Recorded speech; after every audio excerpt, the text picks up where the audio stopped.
आकाशवाणी संबलपुर आंचलिक खबर पढ़ुचन सुप्रीति मिश्र। जुहार पहला मुखिया खबर विधानसभा न आयबा आर्थिक बछर लगी पंचायतीराज और पानीय जल विभाग खर्चा दाबी उपरे चली आलोचना। जातीय खाद्य सुरक्षा आईन और राज्य खाद्य सुरक्षा योजना अधीन हिताधिकारी मान दि जाउछि 100% चाउल। गजपति महाराज अध्यक्षता थी हेला पुरी श्रीमंदिर सांस्कृतिक और प्रकल्प वैषयिक उपकमिटी जरूरी बैठक। कलिंग स्टाडियम मूल है 24 नंबर जातीय पारा एथलेटिक्स चैंपियनशिप 2026 और घूर्णिबलर प्रभाव थी संबलपुर कलाहांडी और कंधमाल जिला न वर्षा नहीं सतर्क कला पाणीपाग विज्ञान केन्द्र।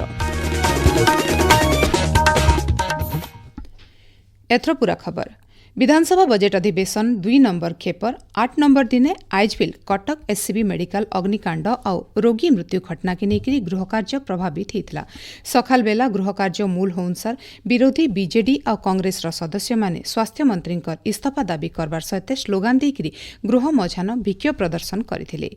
इतिर लगी बार बार विधानसभा मुलतवी होता। उपर बेला 4 बजे गृह कार्य मूल हेबार उतरु पंचायतीराज पानीय जल विभाग और ग्राम्य उन्नयन विभाग मंत्री रविनारायण नायक 2026-27 आर्थिक बछर थी निजर विभाग लगी 34,101 कोटी 96 लाख 26,000 टंका और 10,204 कोटी 10 लाख 50,000 टंका खर्चा दाबी उपस्थापन करथिले। खर्चा दाबी आलोचना थी भाग नेबार के बाचस्पति विरोधी दलर सदस्य मानकु बार बार पचरी थिले बिल केही आलोचना थी भाग नहीं नेथिले। शेषे शासक दलर सदस्य माने खाली आलोचना थी भाग नेथिले। इतार प्रतिवाद थी विरोधी सदस्य माने कक्ष त्याग करथिले।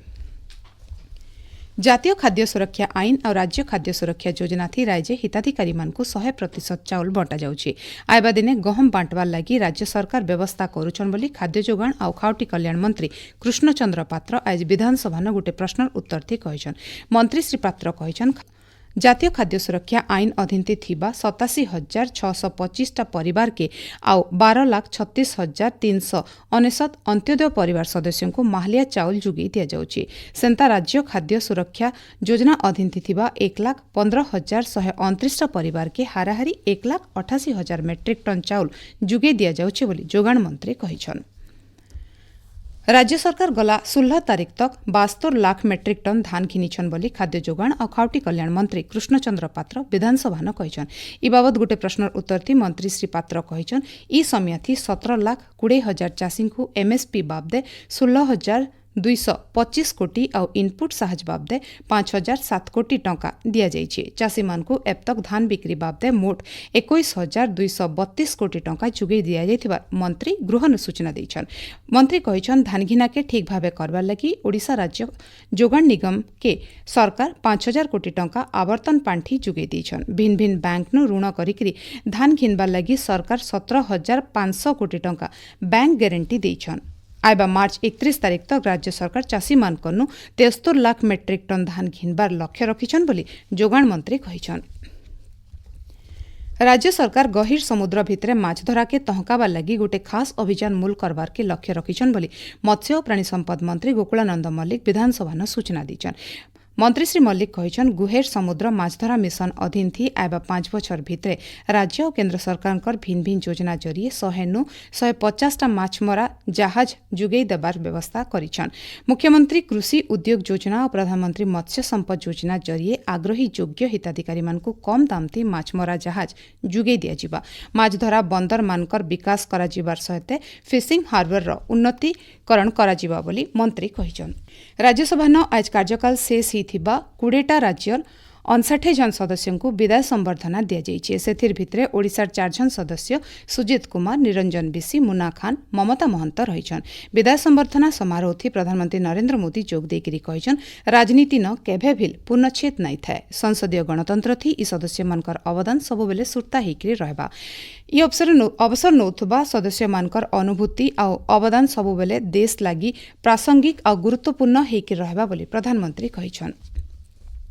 केन्द्रीय माध्यमिक शिक्षा परिषद सीबीएसई तरफु इम्प्रुवमेंट परीक्षा लगी आज विज्ञप्ति बाहरी 10 श्रेणी परीक्षार्थी माने 3टा विषय थी परीक्षा दे पारबे।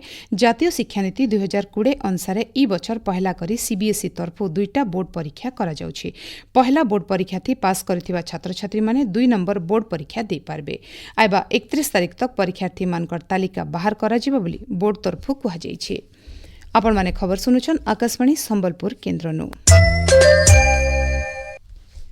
पुरी श्रीमंदिर कार्यालय परिसर गजपति महाराज दिव्यसिंह देवंकर अध्यक्षता थी श्रीमंदिर सांस्कृतिक और प्रकल्प वैषयिक उपकमिटी जरूरी बैठक हो जाए। बैठक थी श्रीमंदिर भिन्न भिन्न प्रकल्प रूपरेख सहित रथयात्रा आघनु गुंडीचा मंदिर सौंदर्यकरण एमआर मठन श्रीमंदिर सांस्कृतिक केन्द्र रघुनंदन लाइब्रेरी स्थापना की लेकर तैयार होता डीपीआर बाबदे आलोचना होता। बैठक थी पुरी बड़दाण्डर उन्नतीकरण उपर खास ध्यान दि जाइथिला।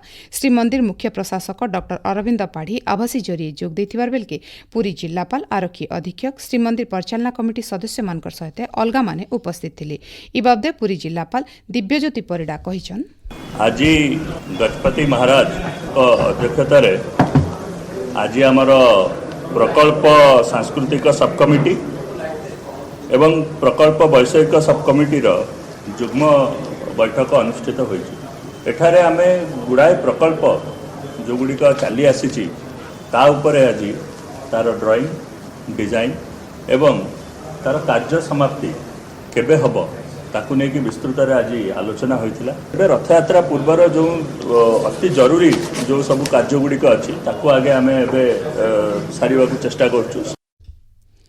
चैत मासर अंधार पखर चतुर्दशी तिथि अवसर आज श्रीमंदिर महाप्रभु मानकर बनकलेगी नीति करा जाउछि।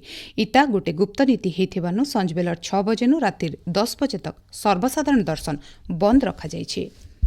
केन्द्र कैबिनेट तरफु आज 2023-24 कपा बछर थी भारतीय कपा परिषद लगी 1,718 कोटी नु अयतका टंकार एमएसपी पांठी अनुमोदन करा जाइछि। इतार जरिए देशे कपा चाष के तहका जिबार सहित चाषी मानकु बदलुथिबा बजार दरनु सुरक्षित रखा जाई पारबा बोली केन्द्र सूचना और प्रजुक्ति विद्या मंत्री अश्विनी वैष्णव कहिछन। विश्व प्रसिद्ध पुरी रथयात्रा रथ तैयारी लगी बौद्ध जिला माधवपुर रेंज मुंडेश्वर जंगल आजठानु काटकटा मूल होइछि। बौद्ध बनखंड अधिकारी राजेन्द्र गोछातଙ୍କ नेतृत्व थी पूजापाठ करा जिबार उतरु असन धौरा फासी सेमेल बागिर गछ कटा जाइछे। इ गछर बौद्ध जिल्लार 5टा रेंज माधवपुर पुराणा कटक बौद्ध मनमुंडा और कंटामालनु 200 खंड काट पुरी के जिबा। नुआदिल्ली होइथिबा सहरांचल प्रतिनिधि समावर्तन उत्सव 2026 से नुआपड़ा जिला खड़ियाल एनएसी अध्यक्ष डॉक्टर सोनिया जैन जोग देकरी निजर जिल्लार भिन्न भिन्न तथ्य उपस्थापन करिछन। महिला जनप्रतिनिधि माने निजर इलाकार समस्या के ठीक भावे उपस्थापन कले समाधान बाट बाहरसी बोली इ अवसर श्रीमती जैन कहिछन। देवगढ़ उपजिलापाल कार्यालय परिसर आज सामाजिक विभाग तरफु पिता माता और वरिष्ठ नागरिकों भरण पोषण कल्याण अधिनियम 2007 की नेकिरी गोटे सचेतनता कार्यक्रम हो जाइए। इ आईन अनुसार फी भारतीय नागरिक मौलिक अधिकार पाइबार हकदार आन बोली शिविर थी अतिथि माने कहिछन। बौद्ध जिला पालझर जवाहर नवोदय विद्यालय छात्र छात्री मानकर भितर गणतांत्रिक मूल्यबोध संसदीय प्रक्रिया और दायित्ववान नागरिक बाबद युव संसद कार्यक्रम हो जाइए। अवसर छात्र छात्री माने देशर गणतांत्रिक व्यवस्था के प्रत्यक्ष भाव बुझबार सुजोग पाइथिले। छात्र छात्री माने बाचस्पति प्रधानमंत्री मंत्रिमंडल सदस्य और सांसद भूमिका थी अवतीर्ण होते। भुवनेश्वर कलिंग स्टाडियम आजठानु 24 नंबर जातीय पारा एथलेटिक चैंपियनशिप 2026 मूल होइछे। क्रीड़ा मंत्री सूर्यवंशी सूरज प्रतियोगिता के उद्घाटन करिछन। ओडिशा पारा क्रीड़ा संघ और राज्य क्रीड़ा और युवा व्यापार विभाग तरफु होतवा प्रतियोगिता थी 145 नु अयतका वर्ग थी खेल हेबा। प्रतियोगिता थी ओडिशानु 40 जन क्रीड़ाविद भाग नेउछन। चैंपियनशिप आइबा 21 तारिख तक चलबा। जापान हेबार के थिबा एशियन गेम्स जल क्रीड़ा विभाग थी ओडिशा पुलिस विभाग कन्स्टेबल रश्मिता साहू भाग नेबार के मनोनीत होइछन। रश्मिता यादे उत्तराखंड तेहरी पहाड़ इलाका तालीम नौछन। इ बाबदे ओडिशा पुलिस तरफु सूचना दिया जाइतिबार सहित तांकर सफलता लगी शुभेच्छा ज्ञापन करा जाइछे। पाणीपाग दक्षिण राजस्थान उत्तर छत्तीसगढ़ भितरे हेतिबा घूर्णिबलर प्रभाव थी दक्षिण ओडिशार केतेटा जागान हालकानु मध्यम धरणर वर्षा हेबार संभावना रहिछे। झारसुगुड़ा संबलपुर और बरगढ़ जिल्लार केतेटा जागान गलाकाल करामाड़ होइछे। आइबा 24 घंटा भितरे संबलपुर कलाहांडी और कंधमाल जिल्लार गुटे दुईटा जागान घड़घड़ी सहित करामाड़ होइपारे बोली भुवनेश्वर आंचलिक पाणीपाग विज्ञान केन्द्र तरफु सतर्क सूचना जारी करा जाइछे। शेषे मुखिया खबर फेर गए विधानसभा आइबा आर्थिक बछर लगी पंचायती राज और पानीय जल विभाग खर्चा दाबी उपरे चली आलोचना। जातीय खाद्य सुरक्षा आईन और राज्य खाद्य सुरक्षा योजना अधीन हिताधिकारी मानकु दिया जाउछे 100% चाउल। गजपति महाराज अध्यक्षता हेला पुरी श्रीमंदिर सांस्कृतिक प्रकल्प वैषयिक उपकमिटी जरूरी बैठक। कलिंग स्टाडियम मूल हेला 24 नंबर जातीय पारा एथलेटिक चैंपियनशिप 2026 और घूर्णिबलर प्रभाव थी संबलपुर कलाहांडी और कंधमाल जिल्लान वर्षा नहीं सतर्क कला पाणीपाग विज्ञान केन्द्र। आज आंचलिक खबर इन शेष जुहार।